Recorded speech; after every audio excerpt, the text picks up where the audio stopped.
ये हो गया share.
Good evening, everyone. I am Garima and I am excited to be your host for today's session. representing the DarkNet community. Before we begin, let me briefly introduce the DarkNet community. The DarkNet is the cybersecurity focused community that aims to help students and enthusiasts explore cybersecurity, ethical hacking, and emerging technologies. Our goal is to provide learning resources, guidance, and networking opportunity in this domain. Now, let's move on to introducing our today's speaker. We are delighted to have Ms. Megha Bhoity ma'am with us today. She is cybersecurity trainer and analyst. She has experience in cybersecurity training, ethical hacking, and cybersecurity analysis, and has also worked with multiple institutes delivering training sessions to students and professionals. With that, let's begin the session. Over to you, ma'am. Hello everyone, good evening. I hope I'm clearly audible. Before we start, can everyone quickly drop yes in the chat if my voice is clear?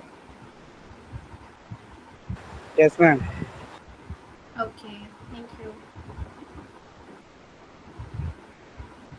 Great. First of all, thank you so much to DarkNet Community and Hacker Circle for inviting me as a speaker for this session. Okay, so now before I begin, let me quickly introduce myself. My name is Megha, and right now a cybersecurity trainer. And I work in cybersecurity training where I teach students and professionals about ethical hacking, SOC, networking, Linux, web security, and real world security operations. Okay, so today's topic is like breaking into SOC roles, skills, tools, and career path. Okay, so this is very important for anyone who wants to enter cybersecurity, especially those who want to start their career in a SOC role. Okay, so which means security operation center.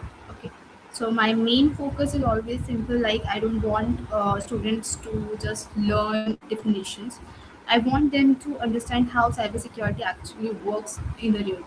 Okay, because in cybersecurity only theory is not enough, right? So you need practical understanding, tool knowledge, log analysis skills, investigation mindset as well, and most importantly, like clear thinking, clear concepts, right? So today we are going to understand SOC rules from scratch. Okay, if you are completely new, so don't worry, I'll explain everything like from scratch. Okay. So before starting, let me ask you something. How many of you are completely beginners in cybersecurity? You can type in the chat like you are like beginner, intermediate, or like I know basics. Give me quick answers in the chat.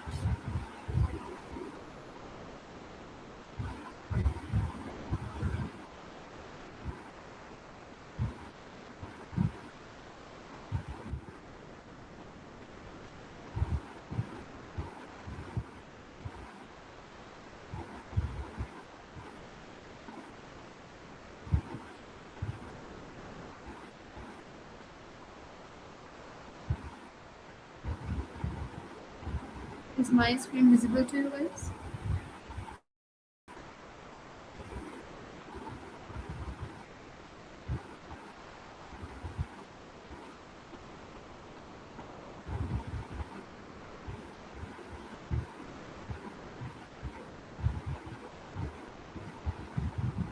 Just give me a second. Is my screen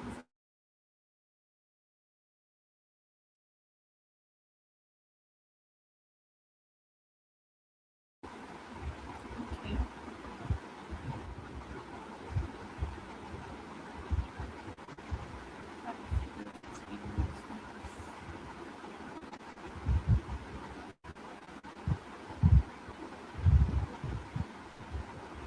Okay.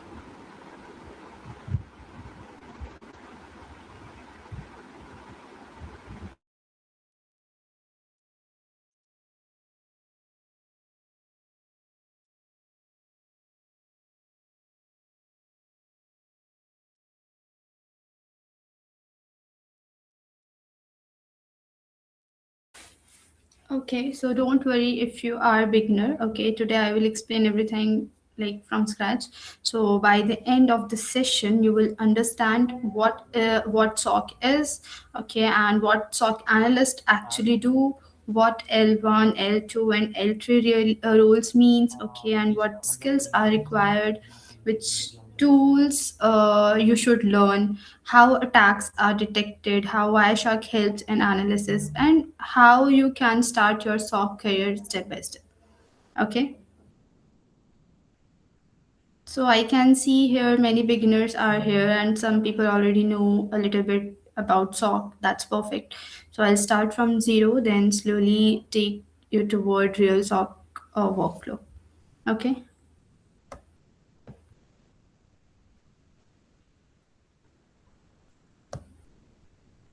So, alright, guys, before we jump into SOC rules, I want to build your foundations properly.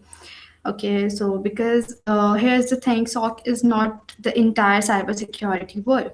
Okay, cybersecurity actually works like a battlefield, right? So there are attackers, there are defenders, and then there are people who connect both sides. So let me show you how this works. First of all, let's talk about red team. Think of red team as ethical hackers. Okay, their job is to think like attackers and break into systems, but legally. So, quick question, like if I give you a company's website, okay, and say try to hack it, so what will you do first? Will you directly attack or first collect information?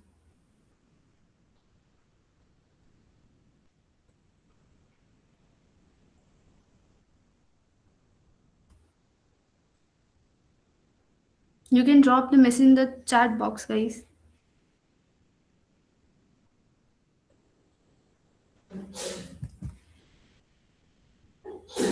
You will first collect information, right? So that's what red team does. They follow a structured process, like first of all, reconnaissance, information gathering means, okay, and scanning means finding open port services, then exploitation, actually like breaking in, then exploitation, maintaining access, right? For example, finding login pages, testing weak passwords, and exploiting vulnerabilities like SQL injection, right? So let's say a company uses password which is admin123. So red team will try dictionary attacks, brute force attack, credential stuffing, right? And if they get access, so system compromised, right? So you can say red teams is equals to like attackers, but ethical ones. Then your second team is about blue team, right? So if red team is attacking, then someone has to defend, right? If someone tries to hack your system, so how will you know? That's where team comes in. Blue team is responsible for monitoring systems, detecting attacks, responding to incidents, protecting organization data. This is where SOC, like a security operations center, exists. Okay, someone tries to, like for an example, someone tries 100 login attempts, so or logs in at 3 a.m. for another country. So blue team tools will detect suspicious logins, brute force attempts, then SOC analyst investigates. Okay, so you can say blue team is equals to defenders means SOC people. Then do you know about the purple team? Do you know about the purple team?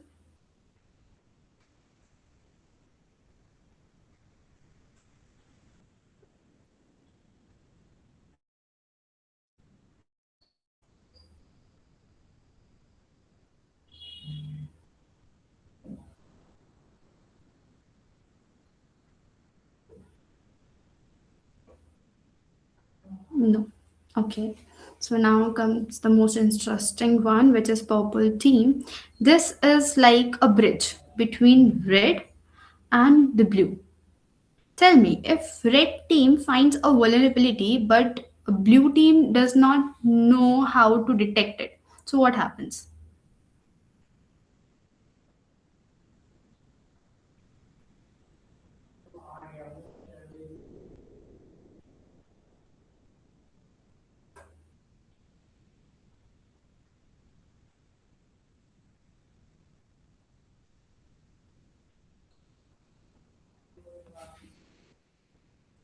gap remains, right? Purple team solved this, but they take attacks from red team, help blue team understand detection and improve defense strategies. So both team work together instead of separately. Okay, like red team says, I use this technique to hack your system, and purple team says, like, okay, blue team, let's create detection rule for this. So now, next time attack fails. So you can say purple team is equals to collaboration between attack and defense. So you can say red team is attack systems, blue team defense systems, and purple team connects both. And now we are going to focus on blue team because SOC roles comes under this.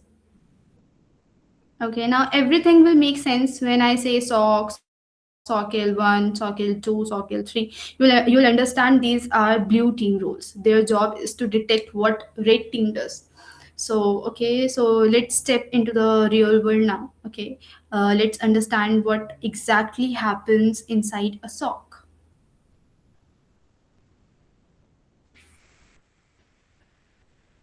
So what is SOC here? Okay, let's start with the most basic question. What is SOC? So SOC stands for Security Operations Center. Now don't think of SOC as only one tool or one software. SOC is actually a team, a process, a technology setup inside an organization that continuously monitors security events. Imagine a big company has employees, laptops, servers, websites, databases, firewalls, like lots of things. Okay. Now the question is, how will the company know if something suspicious is happening? For example, someone is trying wrong password again and again. Someone is accessing company data at midnight and a malware file entered through email. A server is sending traffic to a suspicious IP. A employee clicked a phishing link. So who will detect this? That is where your SOC comes in.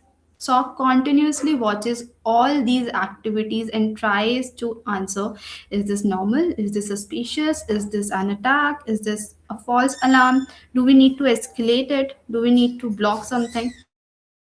So you can say SOC is like the security control room of an organization, just like CCTV operators. Okay, and just like CCTV operators monitors camera in a building, SOC analyst monitor digital activities inside an organization. Okay, so why SOC is important? Now one important question, like, why do companies need SOC? Because cyber attacks are now not like always visible, right? If someone breaks a physical lock, so we can see it, but if an attacker steals credentials and logs in remotely, it may look like a normal login, right? So that is why companies need monitoring. Okay, so SOC helps in detecting attacks early, reducing damage, protecting customer data, responding to incidents, and finding root cause and improving security posture as well. So, for example, if a ransomware attack starts, so SOC can detect unusual file encryption activity early. Okay, if a phishing attack happens, so SOC can identify affected users. If a brute force attack happens, so SOC can repeated failed login attempts. Okay, if data exfiltration happens, so SOC can notice unusual outbound traffic. So SOC is not only about watching alerts as well. SOC is about protecting the organization in real time as well. Okay. Now let's understand SOC roles. Most SOC teams are divided into levels. SOC L1, SOC L2, SOC L3, then your incident response, then your threat intelligence, then your SOC manager. So today we will focus mainly on L1, L2, and L3 because beginners usually start from SOC L1. That's why. Okay. So SOC L1 is the first level of security monitoring. This is usually the entry level role. Okay, and like a SOC L1 analyst mainly handles alert monitoring, basic investigation, checking logs, identify false positives, creating tickets, and escalating real incidents to L2. So let's take an example. Suppose SIM generates an alert, okay, and multiple failed login attempts detecting for user Sam. Okay, so now what will L1 do? So your L1 will check how many failed attempts happened, from which IP address, at what time, was the login successful after failures, is the IP internal or external, is this normal behavior for the user. So if it looks normal, maybe user forgot password. If it looks suspicious, so maybe brute force attack. So L1 does the first investigation. Okay. Then your SOC L2 handles deeper investigation. When L1 is not sure or find something suspicious, they escalate to L2. Okay. So then your SOC L2 checks attack patterns, timeline of activity, affected systems, malware indicators, user behavior, network traffic, threat intelligence, and possible impact. For example, if L1 sees failed login attempts, then your L2 will check, was the account compromised? Was there successful login after failures? Was VPN used? Was impossible travel detected? Did the user access sensitive files? Okay, so your L2 goes more deep. Then your L3. Okay, L3 analyst. So your SOC L3 is more advanced. Okay, SOC L3 analysts usually work on your threat hunting, your malware analysis, your advanced investigations, your rule creation, SIM tuning, detecting engineering, and incident response support. So they don't just wait for alerts. Okay, they proactively search for hidden threats. That is called threat hunting. So, for example, instead of waiting for an alert saying malware detected, so L3 may search which systems are connected to suspicious domain, which PowerShell commands look abnormal, which users are downloading large data at odd hours, which endpoint has unusual process behavior. So L3 is more advanced and research based. Okay. Now, quick question for everyone. Like, if an alert comes, like user account logged due to failed login attempts, so which SOC level will check? Like, first check this. Type in the chat.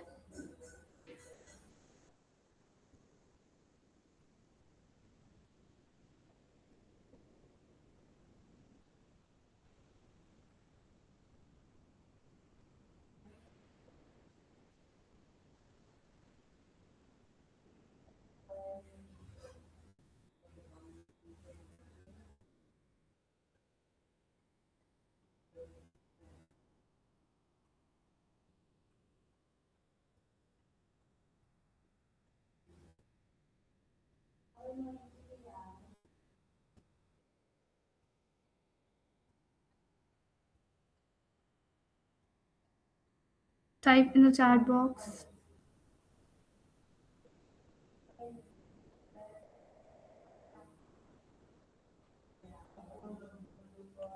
Okay. So yes, correct. Mostly SOC L1.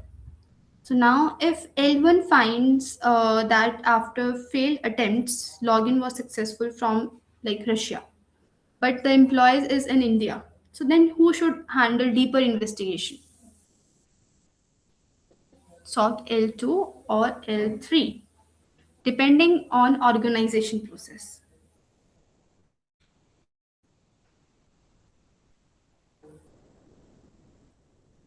Okay.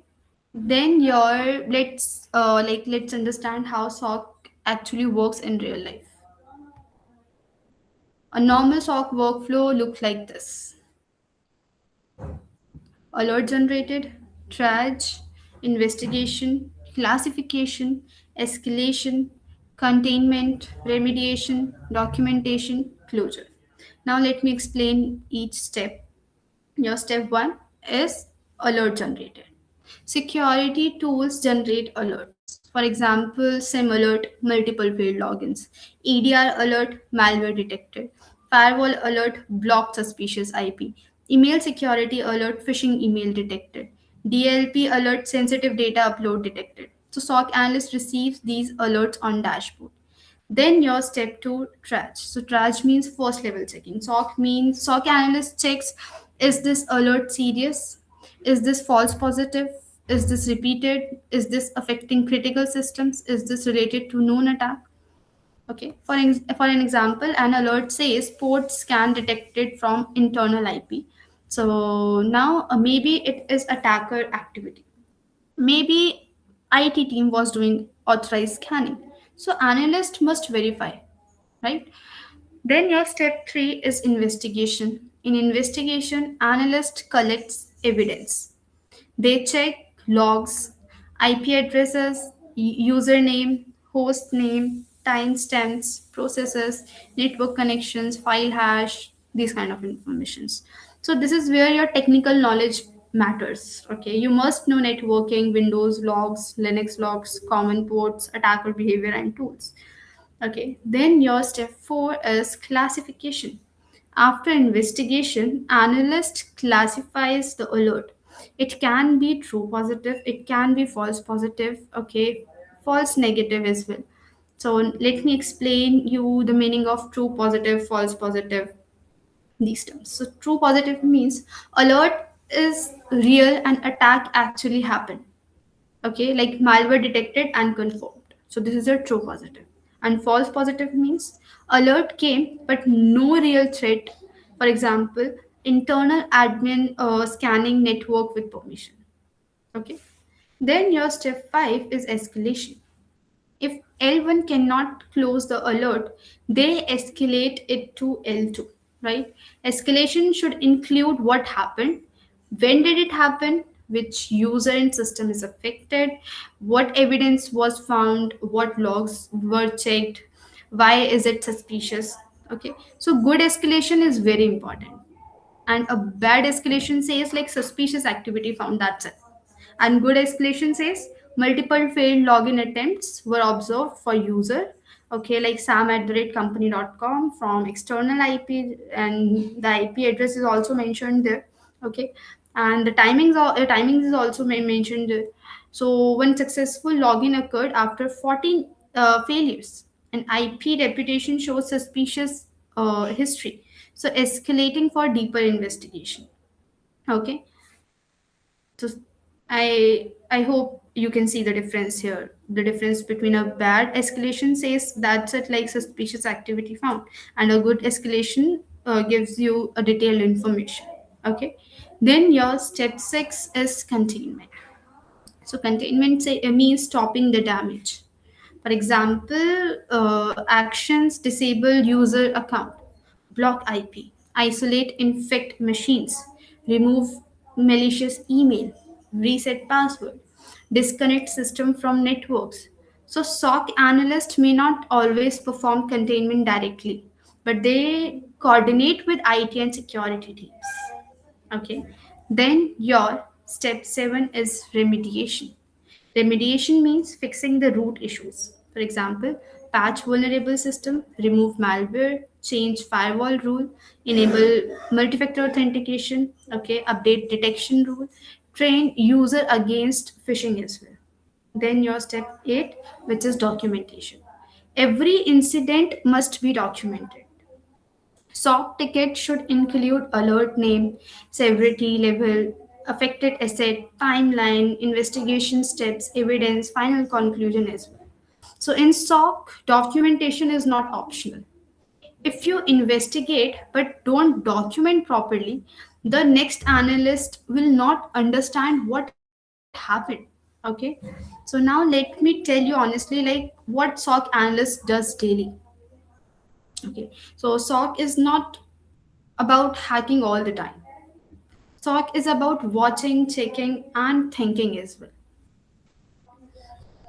So your SOC works in shifts. Okay, SOC works 24 hours a day. Can you tell me, do cyber attacks stop at night? Do cyber attacks stop at night?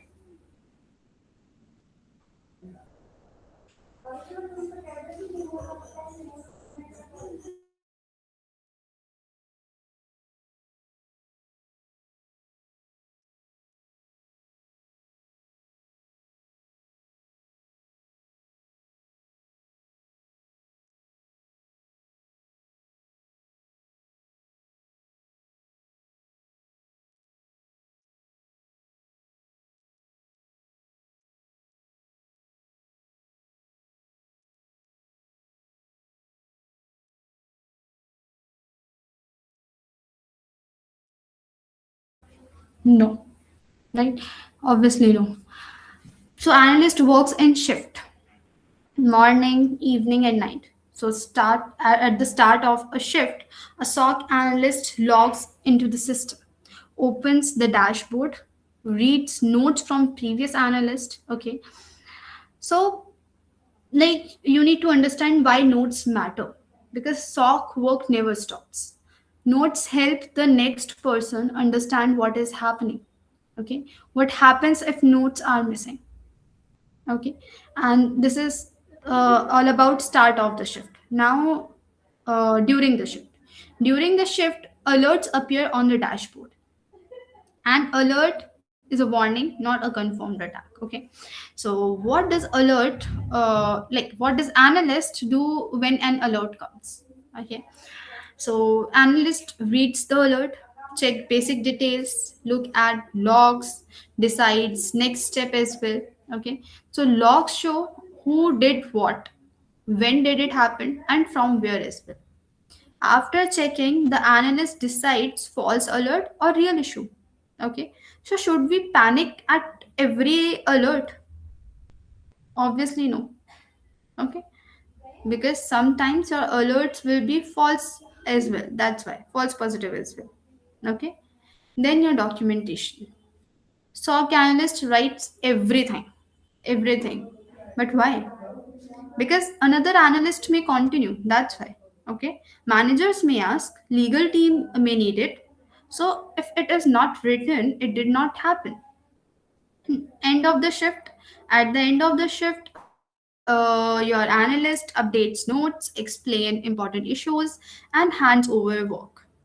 Okay, to the next person of the next shift. Okay, so that's why your SOC never sleeps.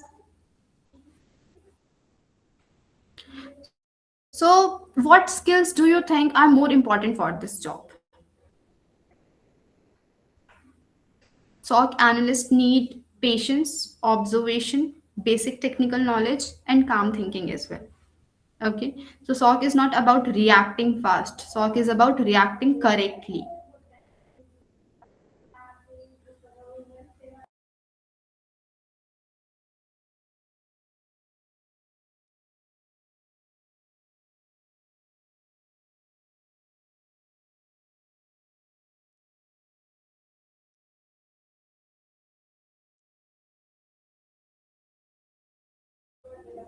Now, let's discuss common attacks that SOC analysts monitor as well.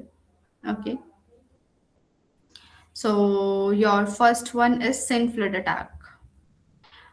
You need to remember how TCP connection starts. Like computer says hello, so that means your SYN flag. Then server says hello back, that means your SYN acknowledgement flags, right? Then computer says okay, let's talk, so that is your acknowledgement. So now attacker does this. He keeps saying hello thousands of times, but never completes the conversation. So server keeps waiting, like thousand people ringing your doorbell and running away. So what will be the result? Server becomes busy because real users cannot connect. That's why. So this is your SYN flood. It is used to make service unavailable. Okay. So this is called your SYN flood attack. Then your port scanning. Think of a house, and if thief wants to enter, so what does he check? Obviously doors, right? If in network your doors is equals to ports, each service uses a port. Each service uses a port. Attacker checks port number 22 open, okay, remote login. Port number 80 open, okay, website. Like this, okay. So open port is equals to possible entry. So this checking process is port scanning. Then your next one is DNS spoofing. So DNS is like phone contact list. You type google.com, so DNS gives an IP address like this, okay? But attacker sends fake DNS replies. You go to fake website, you think it's real. So this is DNS spoofing. Okay. Then your ARP poisoning. In local network, devices use MAC addresses. Attacker tells devices, I am the router. Your traffic goes to attacker first. He can see data. This is man in the middle attack. That is your ARP poisoning. Then your IP spoofing. Attacker changes his IP to look like trusted device, and server believes in. Okay. Then your DDoS attack. Thousands of infected computers send traffic together and server becomes overloaded, like too many calls at once, like this. Okay.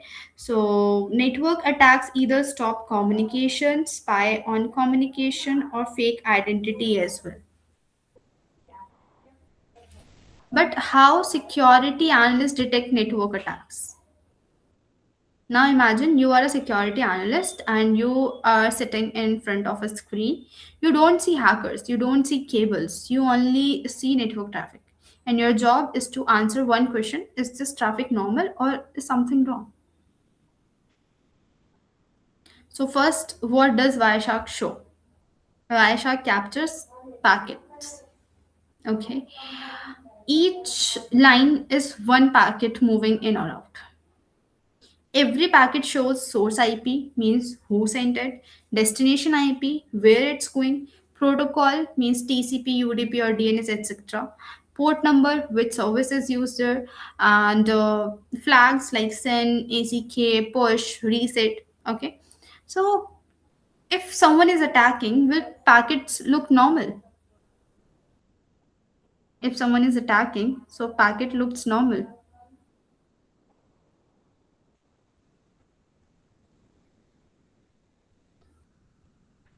Obviously no, right? Obviously no.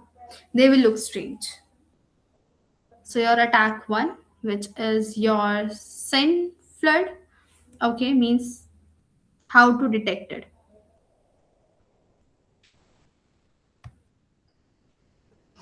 SIM flood, how to detect it. So remember TCP handshake always. Send, send ACK, then ACK. So normal user sends send packet and receives send acknowledgement packet and sends acknowledgement packets. Then your connection starts, right? But now attacker does sends thousands of send packets, but never sends acknowledgement. Okay. In Wireshark, you will see many send packets, very few acknowledgement packets. Okay. So does normal user send 500 cents packet per second? Is it possible?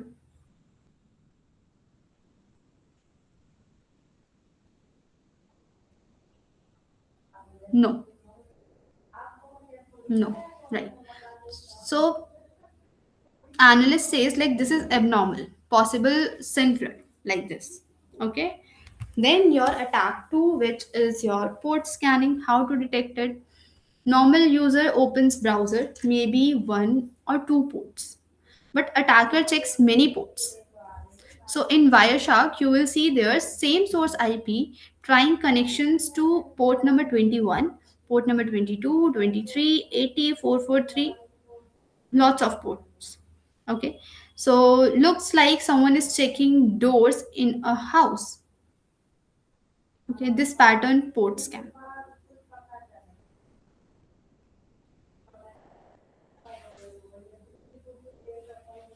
This pattern port scan. Then your attack 3, DNS spoofing. How to detect? When you type google.com, so DNS should replies from trusted DNS server. But if Wireshark shows DNS reply from strange IP or IP address of google.com looks wrong, then analyst thinks this is DNS spoofing. Yes, sure, you will get PPT.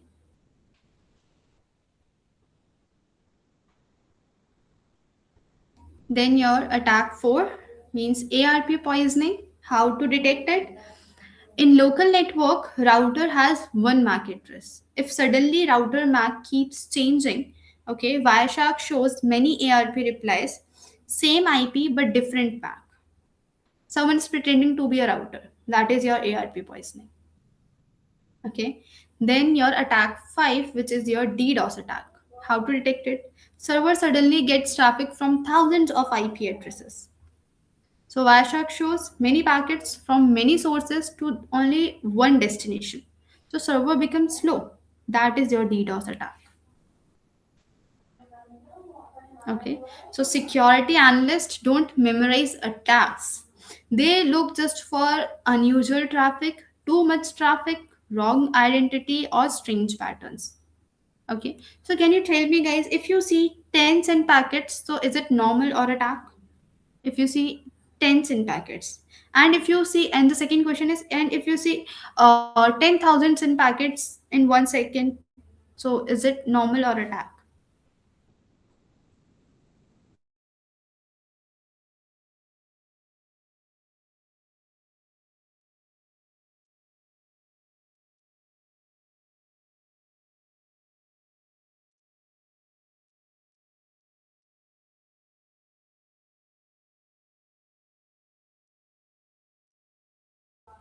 If you see tens in packets, so it is normal. And if you will see 10,000 in packets in 1 second, so that is your attack. Okay. So detection means spotting abnormal behavior in packets. So we will do practical as well. Okay. So don't worry, we will do practical as well in the end. Then now let's talk about skills. Many beginners ask like, what should I learn for SOC? So here's the thing, for SOC you don't need to become an expert in everything at the start. Okay.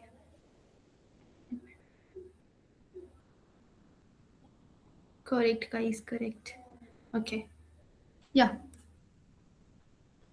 So for a SOC, you don't need to become an expert in everything at the start, but you need strong fundamentals. First one is networking fundamentals. You must understand IP address, ports, protocols, DNS, HTTP, HTTPS, TCP, UDP, OSI model, subnetting basics, firewall basics. Why? Because most attacks happens over network. For example, if you see traffic going to port number 3389, so you should know it is RDP. Okay. If you see DNS queries to random domains, so you should know it may be suspicious. If you see repeated async packets, so you should understand scanning behavior. That's why your networking fundamentals are important. Then next one is Linux fundamentals. So you should know Linux commands, file systems, permissions, processes, services, logs, users, and network commands as well. So important commands like pwd, ls, cd, cat, like this. Okay. So and more commands are also important. Okay. So then your SOC analysts often check Linux server logs. Okay. Then your Windows fundamentals. You should know eventware, Windows security logs, processes, services, PowerShell basics, user accounts, and Active Directory basics as well. Okay. Important Windows event IDs as well. Like 4624 is for successful login. 4625 is for failed login, like this. Then SIM knowledge as well. SIM stands for security information and event management. Right? SIM stands for Security Information and Event Management. So SIM collects logs from many sources and shows alerts. Examples like example of SIM tools like Splunk, IBM QRadar, okay, and Microsoft Sentinel was a like this. So SIM is like a central dashboard where logs from different systems and come together. Instead of checking every system separately, SOC analyst checks SIM. Then your log analysis. So logs are records of activities. Example: who logged in, when they did they log in, which IP was used, which file was accessed, which command was executed, which connection was made, like this. So SOC analyst must be comfortable reading logs. Without logs, investigation your investigation will be blind. Okay. Then your cyber attack understanding, you should know basic attacks as well, like what is the meaning of phishing, brute force, malware, ransomware, okay, DDoS, SQL injection, cross-site scripting, privilege escalation, lateral movement. So SOC analyst does not always perform attacks, okay, but must recognize attack behavior. That's why. Then communication, and this is very important. SOC is not only technical. You must communicate clearly as well. You should be able to explain what happened, how serious it is, and which system is affected, what action is needed, what evidence supports your conclusion. A good SOC analyst writes clear tickets and reports. Okay, so tools required for SOC as well.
Okay, so that is all about your capture filter and display filter. Okay. Now detecting attacks using filters. So these all are your filters. Okay. So SYN flood. First of all, SYN flood. So SYN flood means too many SYN packets. Right? SYN flood means too many SYN packets. So how to detect it? You can detect at TCP dot flags dot SYN and TCP dot flags dot ack is equals to 0. Now if you see hundreds of SYN packets without acknowledgement, so that will be suspicious. Okay.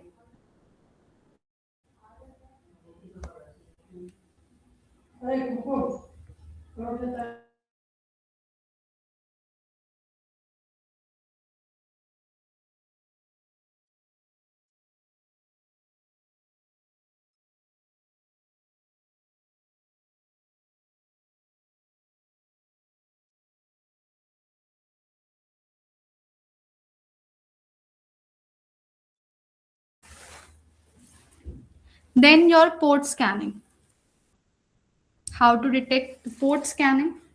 Okay, like if you type here TCP, so attacker tries many ports, right?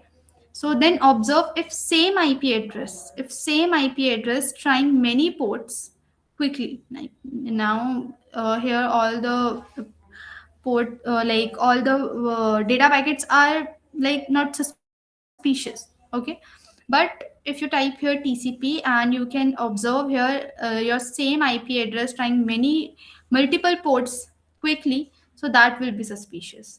That is your port scan. Then DNS spoofing.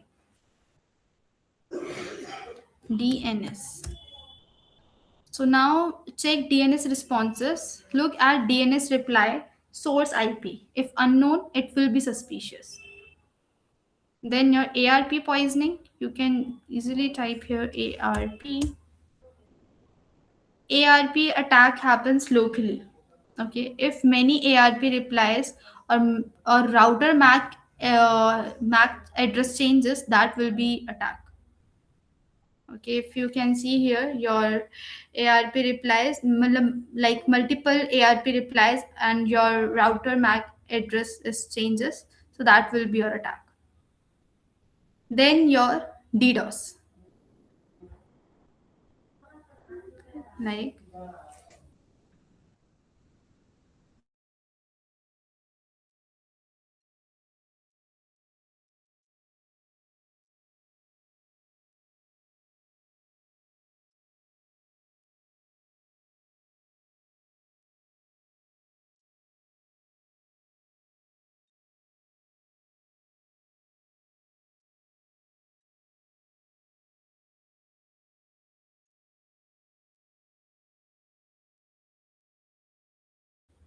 So too much traffic to one server only. If traffic is very high from many IPs, okay, many source IPs to the single destination IP, okay, so that will be your DDoS. Okay, so yeah, Wireshark shows packets, filters, helps us focus, okay, and your job is to spot abnormal patterns. Okay, so Wireshark is not only a tool, it helps us build investigation thinking. When you see traffic, it asks who is source, who is destination, which protocol, which port, is this expected, is the destination trusted or not, is the timing normal, is there repeated connection, okay, is there large data transfer. So this is how your SOC analyst thinks.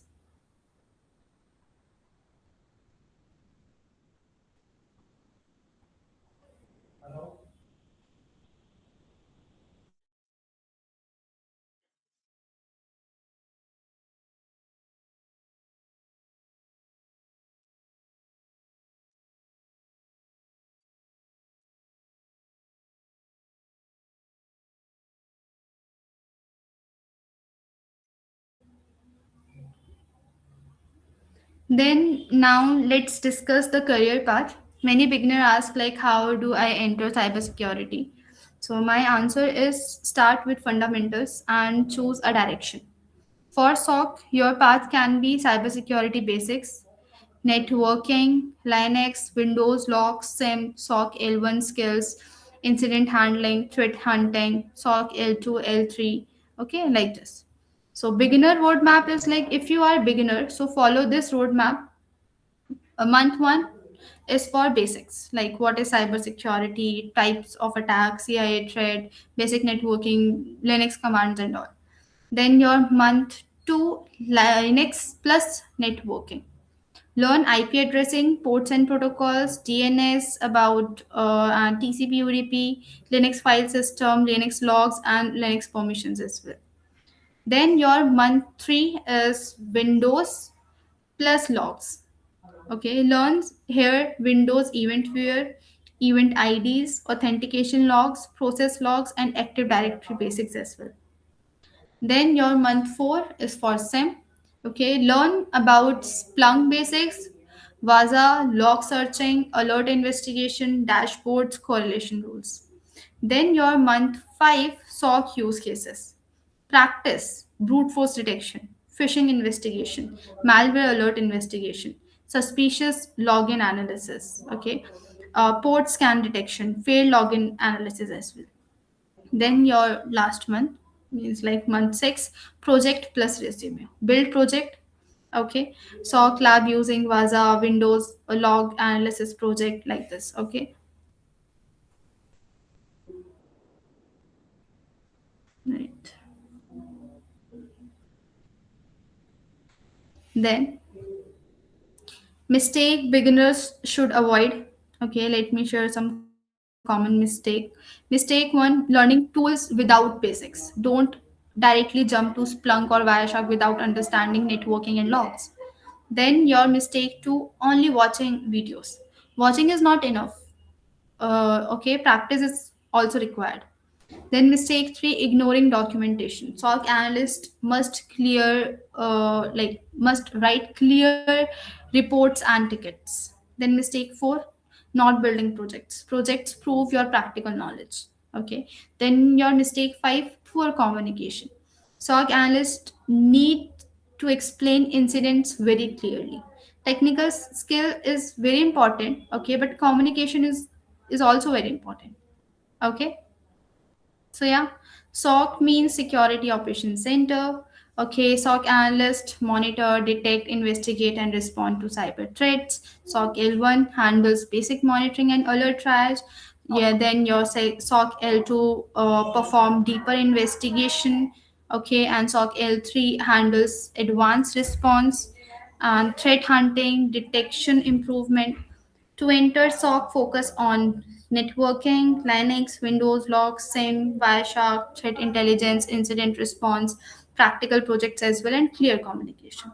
And most important, don't feel afraid if you are a beginner. Okay, every expert was once a beginner. Okay, so cybersecurity is not about learning everything in one day. It is about learning step by step and practice like constantly. That's it.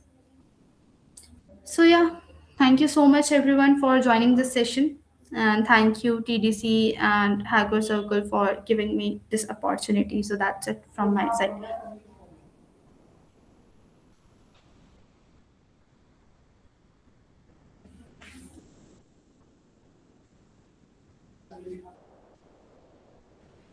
Thank you everyone for joining us today. We hope you found this session insightful and valuable. A special thanks to our speaker, Ms. Megha Bhoity ma'am, for sharing us knowledge and experience with us today. Also, don't forget to be the part of DarkNet community. To stay updated with more such sessions and opportunity, we will share the community link in the chat box. Thank you once again and have a great day.